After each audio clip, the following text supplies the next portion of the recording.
Hello students, today we will discuss a beautiful poem, The Daffodils.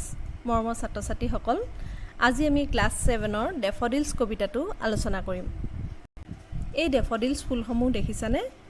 এই ডেফোডিলছ ফুলবিলাকক লৈ কবি William ৱৰ্ডছৱৰ্থে ডেফোডিলছ কবিতাটি লিখিছে। এই ফুলবিলাকৰ সৌন্দৰ্য দেখি উইলিয়াম ৱৰ্ডছৱৰ্থ আপ্লুত হৈছিল। তেওঁৰ ভগ্নী ডৰথিৰ সৈতে প্ৰকৃতিৰ মাজত ঘূৰি ফুৰি সময় কটাই ভাল পাইছিল। এনেদৰে ফুৰি ফুৰোতে এদিন ডেফোডিলছ ফুলৰ সৌন্দৰ্যই তেওঁক বৰকৈ মোহিত কৰিছিল আৰু এই ফুলবোৰৰ সৌন্দৰ্যৰ তুলনাৰে তেওঁ ডেফোডিলছ কবিতাটি লিখিছে। Daffodils is the name of a flower.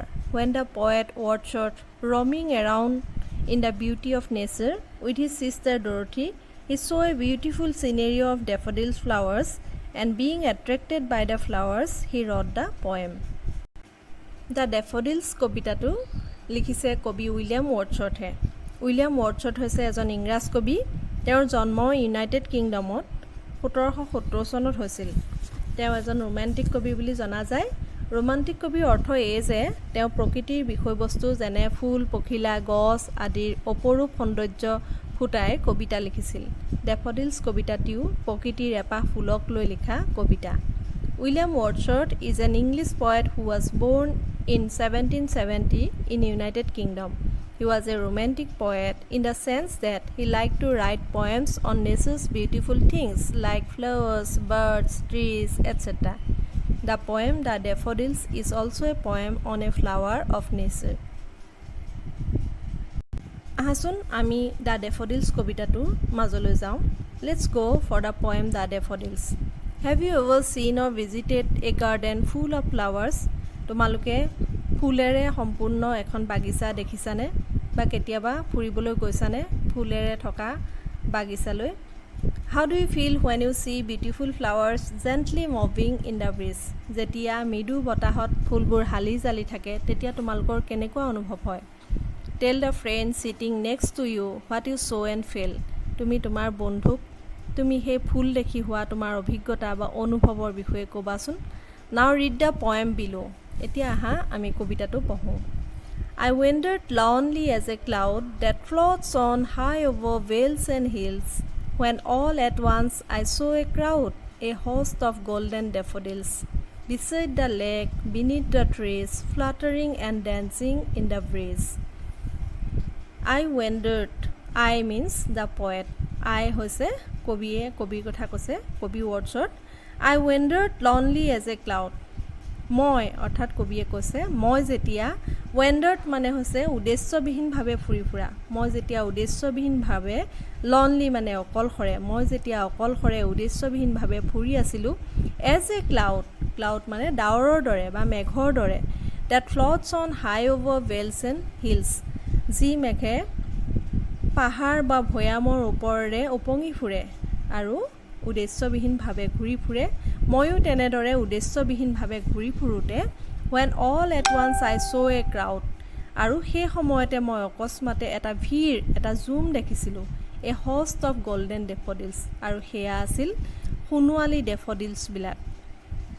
ডেফোডিলছ ফুলবিলাক হৈছে হালধীয়া কালাৰৰ। ইয়াত বেছি তেওঁ উজ্জ্বল বুজাবলৈ সোণোৱালী বুলি কৈছে। গল্ডেন মানে সোণোৱালী, ডেফোডিলছ অৰ্থাৎ সেই ফুলসমূহ।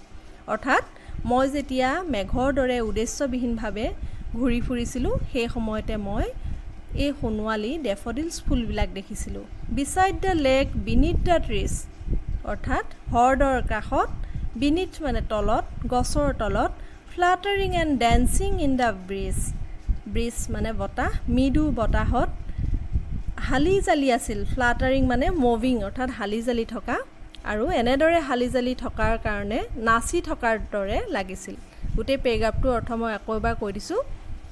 মই যেতিয়া মেঘৰ দৰে ঘূৰি ফুৰিছিলোঁ উদ্দেশ্যবিহীনভাৱে যেনেদৰে মেঘবিলাকে পাহাৰ আৰু ভৈয়ামৰ ওপৰেৰে উপঙি ফুৰে সেই সময়তে মই সোণোৱালী ডেফোডিলছ ফুলবোৰ দেখিছিলোঁ, আৰু সেই ফুলবিলাকে হ্ৰদৰ কাষত গছৰ তলত নাচি বাগি ফুৰিছিল। মৃদু বতাহত হালি জালি নাচি থকাৰ দৰে লাগিছিল।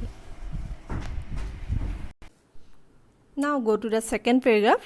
Continuous as the stars that shine and twinkle on the Milky Way, they stretch in never-ending line along the margin of a bay, 10,000 saw I at a glance, tossing their heads in sprightly dance.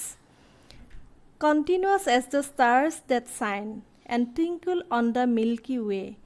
যেনেদৰে একেৰাহে তৰাবিলাকে জিকমিকাই থাকে আকাশত, milky ৱে মানে হাতীপতি, যেনেদৰে আকাশত তৰাবিলাকে তিৰবিৰাই থাকে, তেনেদৰে ডে মিন্স ডেফডিলছ ফুলবিলাকে they stretched in never ending line along the margin of a bay মানে উপসাগৰ, তেনেদৰে উপসাগৰৰ শেষ সীমান্তলৈকে যেন এই ফুলবিলাক বিয়পি আছিল, অৰ্থাৎ চকুৰে নেদেখালৈকে যেন এই ফুলবিলাক আছিল।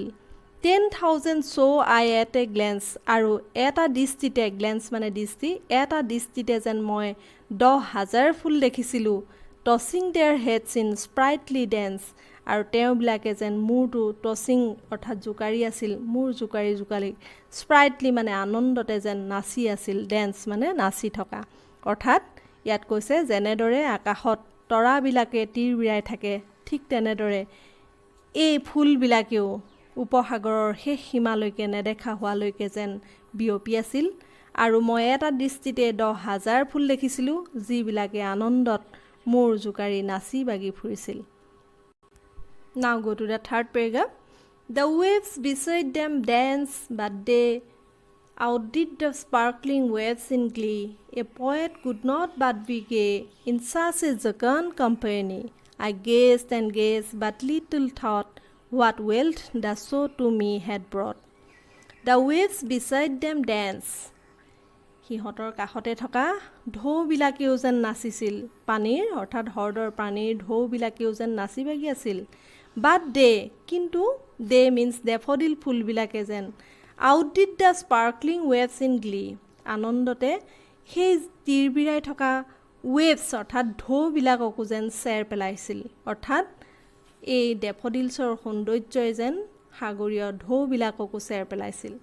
এ poet could not but be gay in such a jocund company.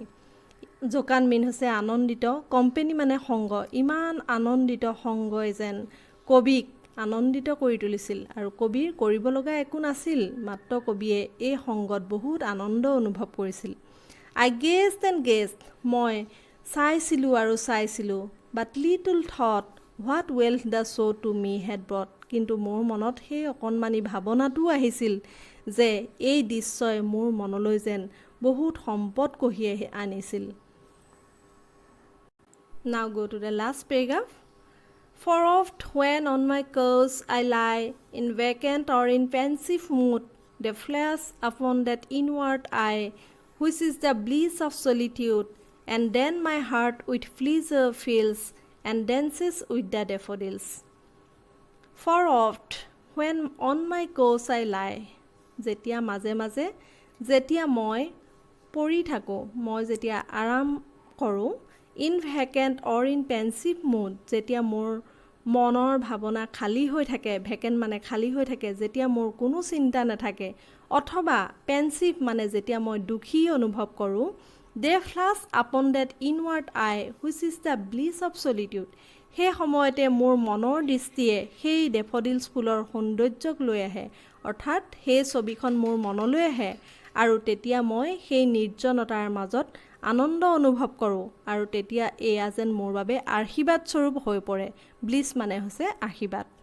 And then my heart with pleasure fills and dances with the daffodils, আৰু তেতিয়া মোৰ হৃদয়খন ইমান আনন্দিত হৈ পৰে যেন মই ডেফডিলছ ফুলৰ লগত নাচি বাগি থাকোঁ।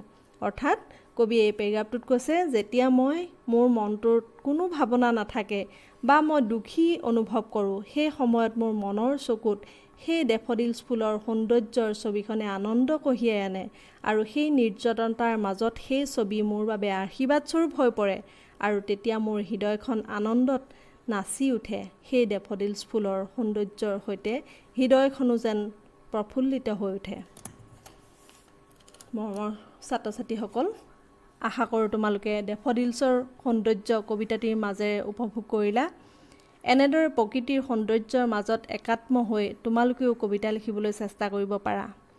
অহা ভিডিঅ'ত মই এই কবিতাটিৰ সাৰাংশ আৰু প্ৰশ্নোত্তৰসমূহ আলোচনা কৰিম। যিসকলে চেনেলটো ছাবস্ক্ৰাইব কৰা নাই কৰি ল'বা, যাতে ভিডিঅ'বোৰ লগে লগে পোৱা। Dear students, hope you enjoyed the beauty of daffodils through the poem. You too also can try to write poems on nature's beauty. In my next video, I'll discuss the summary and activity of the poem. Subscribe the channel to get the videos. Thank you and have a nice day.